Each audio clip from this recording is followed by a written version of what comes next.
Focus. I'm Deborah Palmer. I want you to think for a moment of about 3 social welfare programs you know of. Now come up with educational and vocational services. Add to that list some medical, legal, and cultural services. Now multiply all of those by 5 and imagine them under one roof. If you can't, that's understandable, but here with us today is Dr. Stephen Nasatir, the Executive Director of the Federation of Chicago, Jewish Federation of Chicago. And he's here with us today to tell us what Federation does. Welcome to the show. First, tell us, what is Federation and how has it become the parent organization of all these different services? Well, as you, that was an interesting introduction in terms of the range of services, and I guess to a certain extent that does define Federation. Federation really is the expression of the Jewish community in terms of caring about the social, educational, welfare needs of its community. It really grows out of a tradition of caring about community. In our community, Chicago, the Federation traces its roots to 1900 and has developed through its different agencies the whole gamut of agency services in the city of Chicago. It's a major philanthropic organization of the Jewish community. I see. Do you see this organization, all the services, expanding, or because of inflation, can you see them being curbed? I mean, volunteerism is dropping because people have to work for money now. People aren't giving as much because they don't have as much to give. How can you see the future of Federation? Well, Federation, because of the need that exists, I believe will continue to expand. I think that the problems are certainly there, and we're working on them. But no, I see continued expansion in terms of Federation services and really almost developing a new era of relationships between the voluntary sector and government. And I think that's opening up a whole new era of programs in our area. Do you find you get good support from government? Yeah, government is certainly an important part of some of the programs that we do, and it has developed over the years. In fact, recently we opened up a new government affairs office in Springfield, Illinois, which I think identifies the growing interest and concern about working with government. Sure. Now, who are your key recipients? Are they children? Are they the elderly, psychologically unfit, or indigent, or all of them? Well, it's really the entire community. I think a number of years back when Federation began, it was seen more as a charity. In other words, helping just those people who couldn't help themselves. Certainly we continue to do that today, but I think more than that, I think people in the Jewish and general community receive service from Federation agencies, perhaps without even knowing it. Our 2 hospitals, Mount Sinai and Michael Reese Hospital, service thousands and thousands of people in our area, people who are members of the Jewish community centers and participate in their work.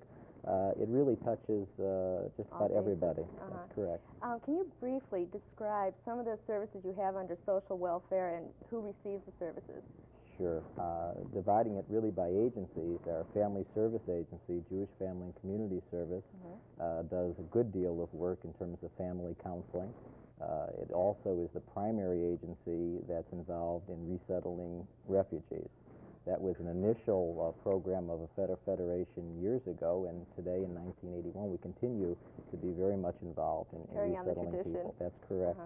Our Jewish Children's Bureau, as the name implies, is for children who have problems, children who have psychological problems, or whose parents are having difficulties. We run foster care programs and a variety of other programs for children in need. Vocational service helps those handicapped and otherwise trained for new jobs and work. Our community centers, of course, have a vast array of different kinds of services in the community, recreational as well as cultural and educational. In our Jewish education agencies, we have a number of institutions of higher learning, as well as our associated Talmud Torahs and Board of Jewish Education, which work with the synagogue. If you were to count all these people, I mean, you've just gone through a whole list, but how many people do you service? Oh my gosh, that really would be difficult. I should have, especially talking about, you're talking about hundreds of thousands a year. We know that just in Chicago, the expenditures of our Federation agencies are in excess of $300 million a year. And of course, we haven't talked about the serious program overseas. As you know, we're very much involved in social welfare programs. Glad you brought that up. I was just going to bring it up. You work with the elderly through the ARC and Jewish Council for the Elderly. That's you correct. Work with children to the Jewish Children's Bureau at JCC, Camps Resource Center. Now, I'm interested, I find very fascinating, is the work you do overseas. Take Israel, for example. What kind of programs do you have to encourage Israeli culture, Israeli travel, Israeli aid? Okay. A major program of Jewish communities across the country since the establishment of the state was the recognition that this infant state had a variety of problems, obviously defense problems being one of the #1 problems, but also resettling over 3 million people, new people who have settled in Israel in over 30 years, and they've done it very well. And this responsibility really was not something that the government could take on by itself. And so the Jewish Agency in Israel receives its funds through the United Jewish Appeal, which is a national organization of different federations who give their money to the UJA. So our funds go over to Israel for many of the health, educational, and social programs in Israel. Now, I understand you have missions that go to Israel. Who goes on these missions? Okay, people who are interested in learning more about our programs in Israel, they are primarily people who also are contributors to our programs. Of course, they pay to participate to go over, and they learn about how their dollars are used in social programs. They also get a better understanding of the fabric of life in Israel as well. And in addition to coming back and being excited about the experience in Israel, and more often than not becoming better contributors, they also become better leaders and are more informed and help us in synagogues and other organizations explain the work that we're doing overseas. So they gain more than just wonderful photographs of Israel. Absolutely. I was wondering, do any of these people ever end up making Aliyah? And for you, that means making permanent residence in Israel. Do any of them end up? Sure. There are some. In fact, I remember a former Federation board member a number of years ago who became very involved in our work, and in fact, he and his family made a commitment to live in Israel, and are in fact still there today. And we visit when we go over. Yes, Aliyah is also part. Of course, we haven't had a large amount of Aliyah from Western countries, but that certainly is a part of the program as well. Now, other than Israel, you moved to another continent. You have a service for your Jewish Vocational Service to place Indo-Chinese. How successful has that been? How does that work? Well, that's the Indo-Chinese program. Federation and its agencies, I think, are generally recognized in the community as top-quality resettlement agencies, and we've been privileged, really, the last number of years to be involved in a program that involved other major voluntary organizations, Catholic Charities, Lutheran Services, Travelers Aid Society, in a program of resettling Indo-Chinese, and we have resettled thousands of Indo-Chinese in the community with government assistance. In Chicago. And we're very proud of the fact that the experience in Chicago in resettling Indo-Chinese happens to be the top 5% of the country. We, in fact, received a very nice award from what was then called HEW in Washington. Thank you. That's wonderful. Now, the one that is probably the most unsettling to you right now is your Russian settlement program. I should qualify this by saying Dr. Nasatir has recently returned from a trip to Washington, a mission to Washington, to talk with the Office of Management and Budget, who are proposing to cut funds for your Russian Jew resettlement program. Now, what are the present provisions under the block grant? That's Can you correct. explain what that is? Yes, prior to 1978, the total cost of resettling Soviet Jews in the country was borne completely by the Jewish community. In 1978, the federal government began to, as they do with all other groups, began to assist in the Jewish community resettling these people. It's been a top-quality program. We've been very happy, and we spend this, in fact, we have resettled about 7,200 Soviet Jews by the end of this fiscal year. Very high number of people. And I'm delighted to tell you that they're doing great.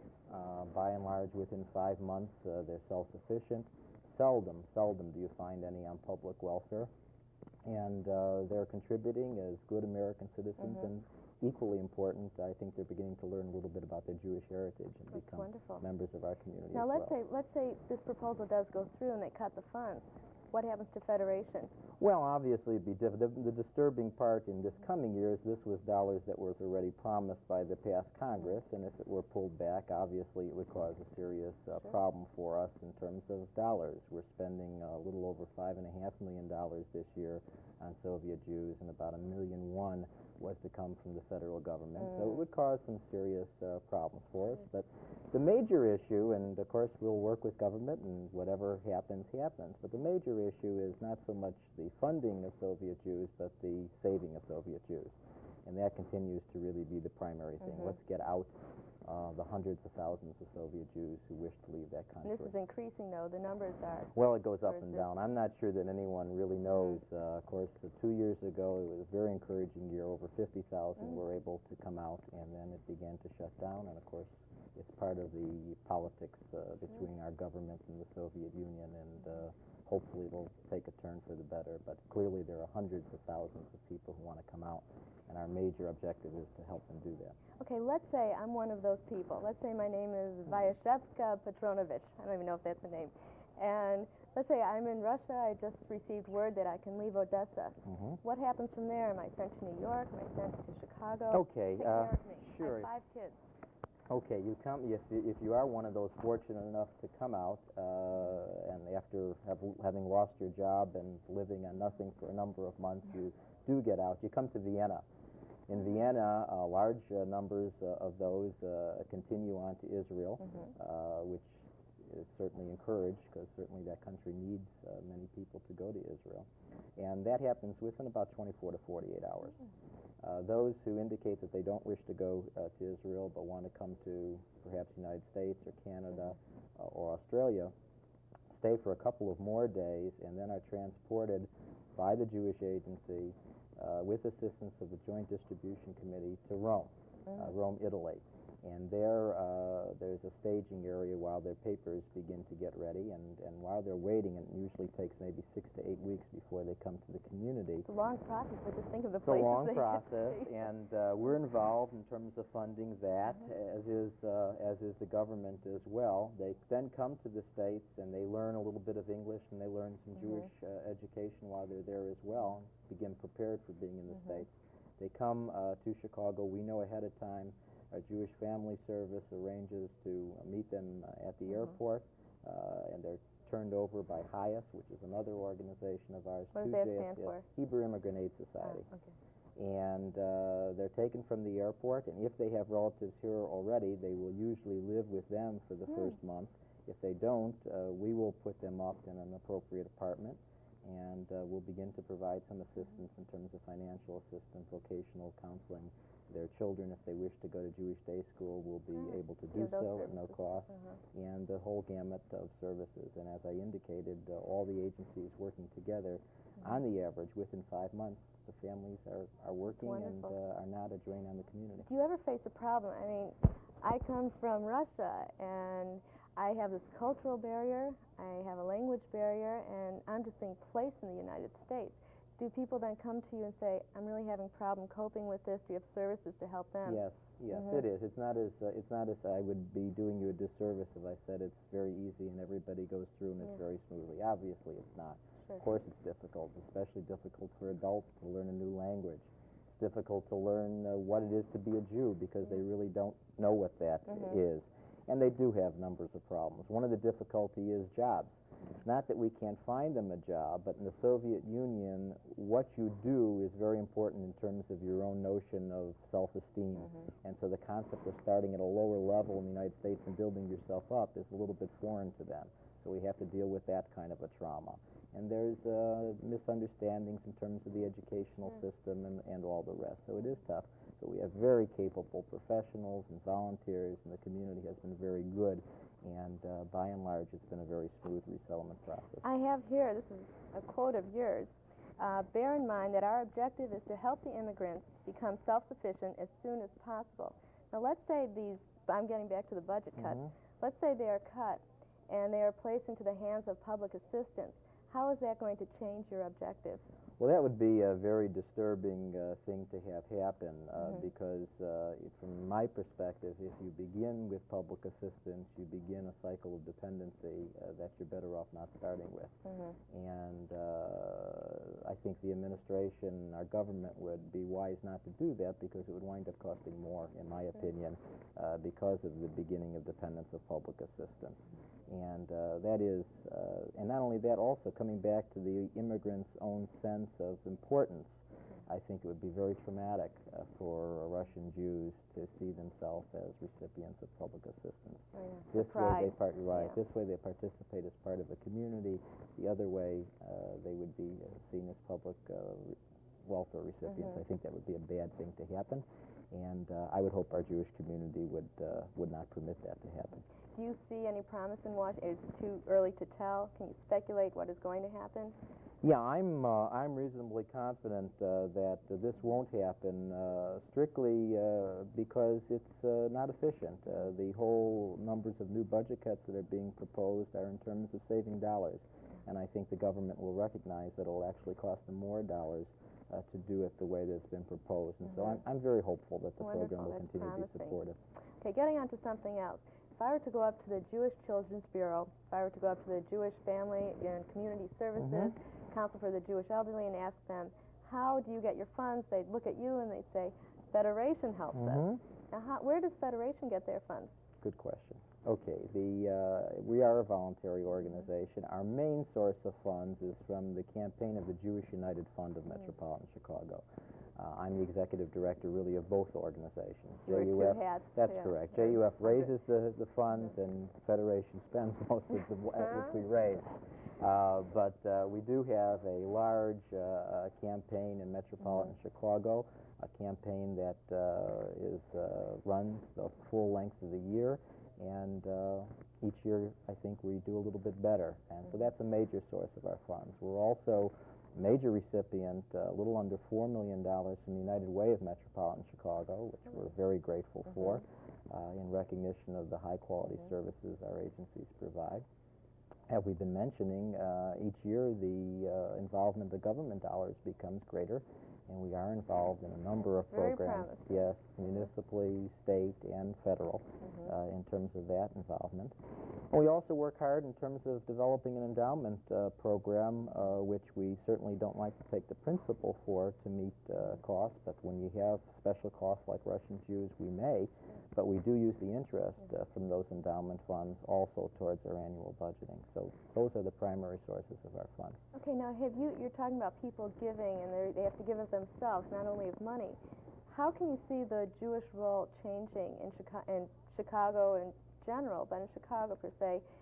Is the commitment still there, the involvement, the support, and what can you see as a future? There's all kinds of schools of thought on that. There's the doom and gloom people who say that the Jewish community is beginning to unravel and we're heading for serious problems. I take the other opinion, to be honest. I think that there are a number of problems, and I think you have to face up to them, and I think you know what some of them are. But I'm very encouraged by the kind of commitment and enthusiasm that the people have with JUF. You're seeing a person who's a professional, but the strength of our organization really is in terms of the volunteers. We have thousands of people who work on our annual campaign. We're able to keep our campaign costs down to a very, very modest amount as a result of that kind of involvement. We have young leadership programs that continue to grow every day, and I think that's very encouraging. We have a board of directors that represents the community from leaders who have been involved for many, many years, whose wisdom we still seek, and very young people who are involved and committed in our activities. So I'm very, very encouraged by the future. I think we're going to continue to grow. That's good. Now, how do you get these young people? You are a very achieved person, and you're in JUF right now, the Federation. Now, how are you going to attract these younger people, the future leaders of Federation? Okay, I think through a variety of things. I think one of the things, as we're talking today, I think Federation's involvement in terms of communicating via television, I think is the way to go for the future. I think that's the way. They didn't have this 80 years ago. No, they didn't. They didn't communicate this way then. I think this is a way of involving people through our newspaper. I think most important, by people talking to other people. There's nothing better than expressing your commitment and sharing it with somebody else. And we have numbers of different study groups and involvement.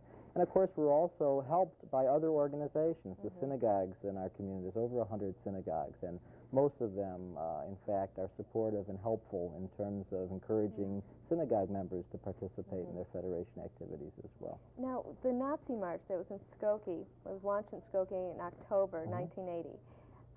Did Federation help with that? Did you, I don't want to say launch, but did you get together and help with Yes. combat it? Yeah, the one service that I didn't talk about is in the whole area of public affairs and community relations. We have the Public Affairs Committee of the Jewish United Fund, which represents 36 different Jewish organizations. It's a area where consensus is developed on community relations activities. And yes, the PAC was very heavily involved in the Skokie March of the proposed Skokie March of a couple of years ago, and the actual Evanston experience, which you were referring to. So yes, issues like anti-Semitism and issues relating to Israel and issues relating to domestic issues as well. We're not a one-issue community. Sometimes the Jewish community is perceived to be very involved and interested in Israel, which of course we are. But as we've been talking about, obviously there's many other areas of equal concern. That's right. Do you have lobbyists in Washington? You just went to Washington. You were the mouthpiece along with your president. Do you have a lobbyist organization? We work with there are over 200 federations throughout North America, and there's a national organization called the Council of Jewish Federations. And they do have a Washington office, which we are in direct communication with, and we will seek from them certain kinds of things, and they will ask of us. And yes, they are very much involved in terms of looking after our interests on the Hill. And as I mentioned, we on a local basis are doing much the same thing in Springfield, Illinois. Good. Now I want to get into the health area of Federation. You are affiliated with Michael Reese Hospital Medical Center and also Mount Sinai Hospital Medical Center. What is the connection there? Can people say, oh, we're part of Federation, we want some help? How does that work? Yes, both of those. Where are they located? Okay, Mount Sinai Hospital is, of course, located on the south side, and Michael Reese on the south side, and Mount Sinai on the west side. They have been important institutions in the community for many, many years. We're very proud of the programs and their development, and they really are premier medical care institutions in the country. They are very helpful in terms of specific service to the Jewish community. They're very much involved in the Soviet Jewry program. Most of the Soviet Jews that come here, unfortunately, are not well physically, and their health needs are met there. They're involved. They've translated there? Yes, they do. And in fact, both of them have outreach programs in the West Rogers Park area where most of the Soviet Jews live. They're involved with our Council for Jewish Elderly and our long-term care institutions response program as well. So they're very much involved in specific programs for Jewish people. They, of course, will provide service to indigent Jews, and, of course, most important, they provide very important service to the general community as well. So they're expression of the Jewish community's overall concern for for the general community of which we're a part of. Okay. Now, all this sounds like you're helping people, the indigents, psychologically, who need some help. You also have some recreational activities. Now, if kids want to become a part of Federation, don't you have some camps that are... Yes, there are a number of day camps that are run by the Jewish Community Centers, some of them in combination with the Associated Talmud Torahs and Board of Jewish Education. So you see our own agencies working with one another. An overnight camp, Camp Shy. I went there. Oh, okay. And we also have a very exciting Summer in Israel program where we help people participate, adolescents, those who are unable to pay for a Summer in Israel experience. We provide many scholarships, and we also run a couple of our own programs, special focused programs. In fact, one is very interesting in terms of new leadership. We work at the high school level in a social welfare program in Israel, where children deciding to go on this first study the Federation apparatus here in Chicago, and then travel to Israel and see the same kind of programs that we help fund there as well. And many of these people, years later, really, some of them have chosen careers in Jewish communal service. Do a lot of them end up coming back to Federation? Yes, some of them do, either in a voluntary role, or in fact, occasionally we even have now professionals who now have gone on and graduated and received master's degrees and begin to come back. So we've been very felt very good about that particular program. With these Israeli programs, do the people have to learn Hebrew first? Yeah, that's part of the program too. Of course, people come with different kinds of backgrounds. The Hebrew language, a kind of simulated Ulpan experience, is also available for the young people involved in that. Do you find they're very impressionable? I know as a young teenager, I was very impressionable. Do they go there and come back and say, I want to go back? I think, yes, I think that does happen. Seldom does anyone, whether they're an adult or a child, go to Israel and not be moved by what they see there. And yeah, I think the young kids do come back and have special commitments, and some of them may, in fact, go to live there, or others may go back in some other way in terms of participating. Getting back to kids again, now that's the recreational, the fun side. You also have what's called a resource center, and that really caters to more adolescents and who want to come for counseling. What exactly is that? Yes, the Response Center is a coalition of our mainline agencies, which developed a number of years ago when we recognized that drugs were a problem in the Jewish community as well as the general community. And so we had a special kind of an outreach program in terms of helping adolescents with serious problems. It continues today, drugs being just one of the things in society that are not good. There are a lot of other difficulties in presenting problems that these young people come with, and they receive, by and large, good answers to their questions. What about kids coming out of cults, you know, the dethrone camps? Yeah, we're involved in that as well. Frankly, there's almost more said about that than we can actually identify, but obviously cults are, I think, threaten all aspects of society, and we have a program that's involved, and we try to help those people straighten out their lives. Have you found that to be a problem with Jewish kids, or is... Well, it's interesting. It depends. Yes, I mean, certainly there are Jewish kids who are involved in cults, but there have been indications that the percentage of Jewish kids involved is even higher than in the general population, and we've had difficulty substantiating that, so I'm not sure, frankly, that's true enough, but certainly it's a concern. Sure, it's not tangible. I have here, as part of the purpose and philosophy of Jewish Federation, this is the end of it. Wherever practicable and necessary, to be of humane help to people of all faiths, races, and national backgrounds in the Chicago area. Now, if people would like to be part of this, if they'd like to find out more about your humane services, where can they go? Where can they write? Who can they call? Sure. They can call the Jewish United Fund, Jewish Federation of Metropolitan Chicago at Financial 66700, and we will put them in touch with someone, whether their interest is being involved in campaign or whether their interest is involved in volunteering services. We'd be delighted to reach out and involve them. 346-6700. 6700. Well, Dr. Nasatir, this has been a pleasure having you on the show. We hope to have you here again. Thank you. And we hope all of you have enjoyed this as much as I have. I'd like to welcome you to join us again. This has been Deborah Palmer on Focus. Thank you very much.